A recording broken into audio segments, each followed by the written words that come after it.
Yo, what's good, YouTube? It's your boy FarmerHC here, and today I'm back with another video on how to get contact dunks in NBA 2K. Right now, I'm just going to show you clips of me getting contact dunks. I'm on a two-way slashing playmaker. Slashing isn't my main archetype, but I'm just showing y'all that I can get contact dunks, so y'all will trust, what I'm telling y'all. I don't even use slashing takeover, see playmaker takeover, because, like, I'll tell you later in the video. Momentum is the key to contact dunks. If you have more speed than the guy trying to block you, you have a really high chance of dunking on them because you have so much momentum into it. So, yeah. But keep looking at these contact dunks. I'm just showing y'all that I can get contact dunks. That way y'all will trust, what I tell y'all. Because if I'm just not, I don't even show y'all me getting contact dunks. I just tell y'all what to do. Why would y'all believe that? The only reason I'm showing y'all my shot is you have to show the team that you have to show the people that you can shoot, so that they can't sit paint like that. See, like, I'll tell you when you can dunk on somebody, like, depending on where they are on the court.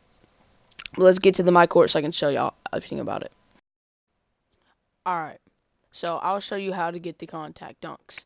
Now, if the person on defense is around this area, and obviously you're up top, because if you're not one that can shoot, usually you want to try to make him come out with the shot, which is why I shot a couple threes. But I don't usually shoot him that much. Just if someone's leaving me this open and they're right here, then I'm gonna do it. But if someone's leaving me open but they're this deep, see this circle? If someone is inside that circle, you can contact dunk them. No matter how tall they are, if they are in this circle, you're contact dunking them. Now, if they're barely outside of this semicircle, if they're barely outside of this semicircle, like maybe like this far out or this far out, you might not get a contact dunk every time, but you will like 85% of the time. Now, remember, I hold down the dribble stick or whatever you would like, you do dribble moves with this stuff. All right. I just hold that straight down, and then I go with the dunk. Now, if there was one clip.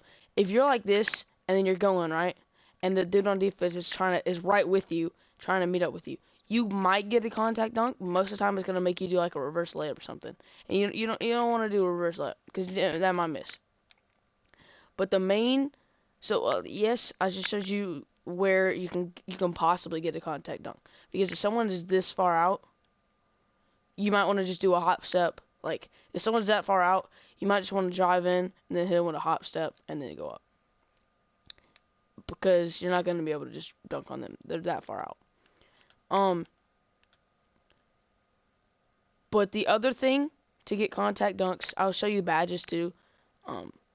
This is a new player. He's only an 85 overall. I barely even have any badges. And I still get contact dunks like that. So, once you get a lot of badges, it'll be good.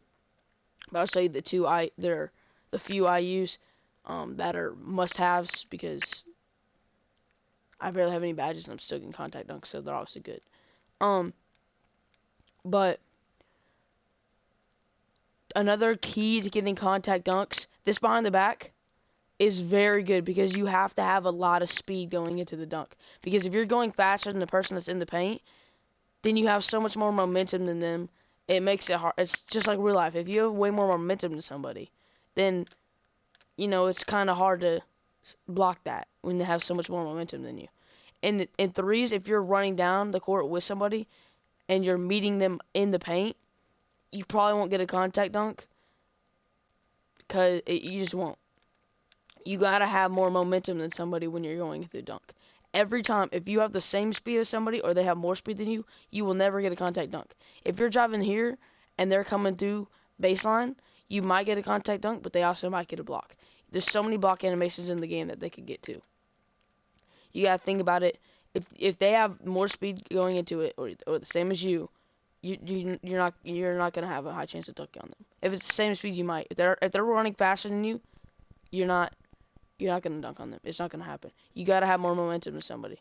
So you don't want to just have, you don't want to be like right here, and then this shouldn't be when you start holding R2. You're too slow. You're going into the hoops too slow.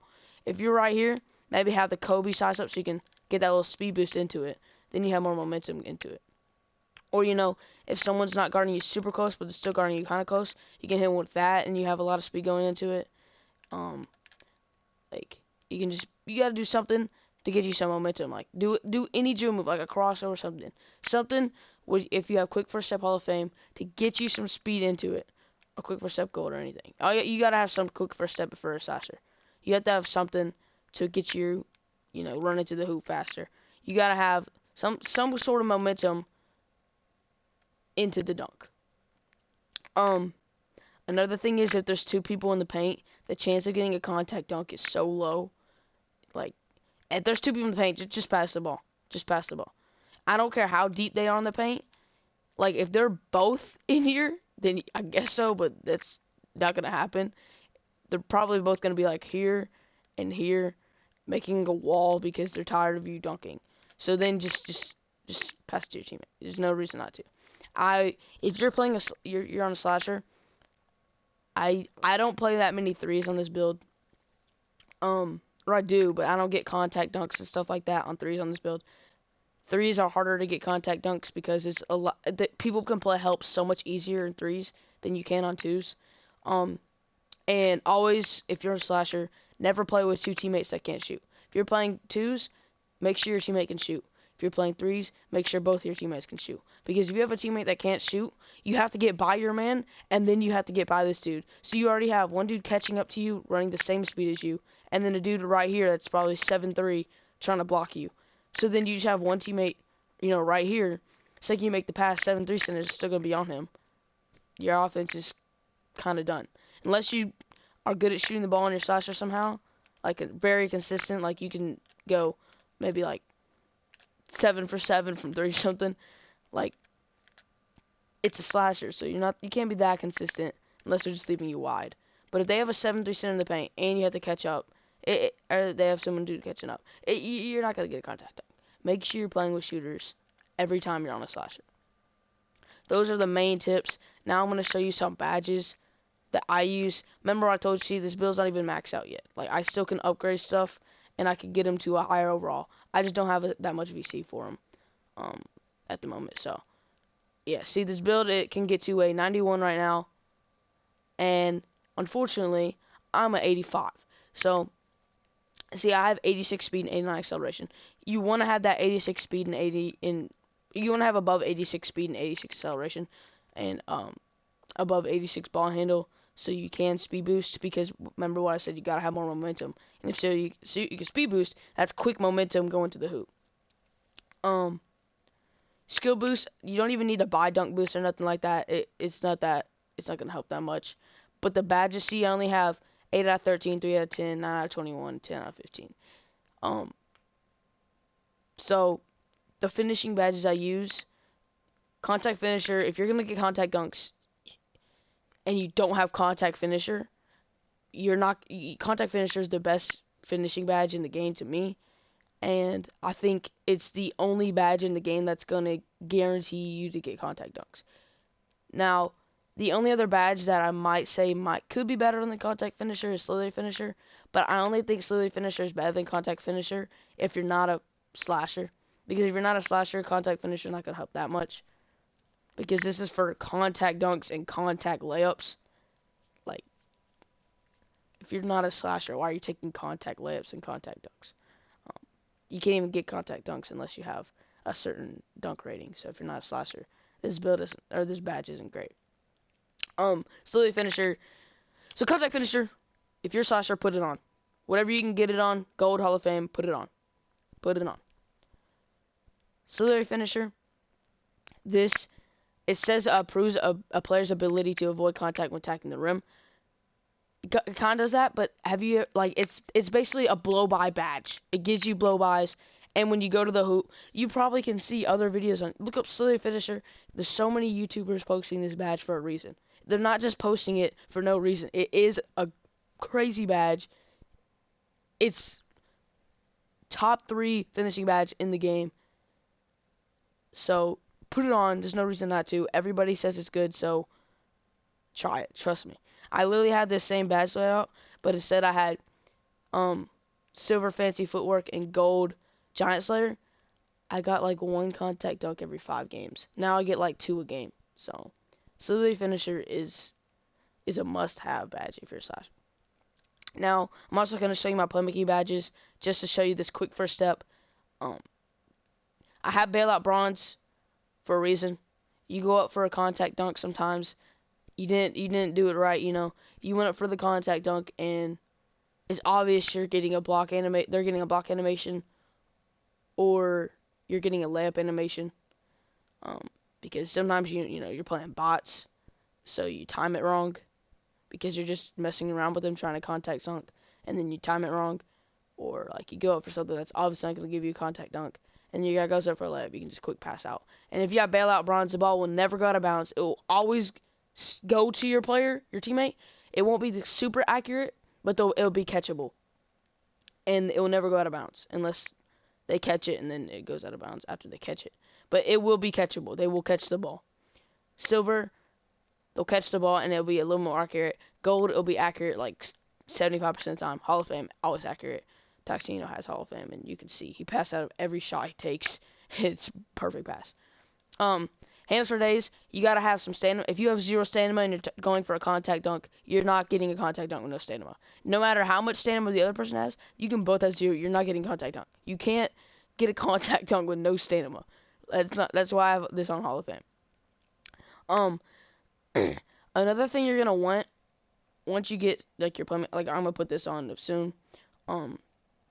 Unpluckable, because a lot of people, after they realize I'm jumping every time he goes for a dunk and he's dunking on me still, there's no point in jumping anymore. I'm just gonna click square when he comes to the hoop and take the ball before he can get up, which is this pretty smart idea because on my offensive threat, obviously I have no paint defense, so if I jump, I'm not even gonna get a contest.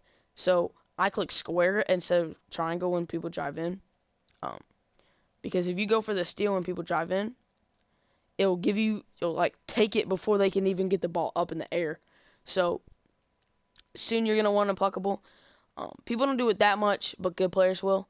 So unless you're running away from comp, which you shouldn't, because the only way to get better is play with better people.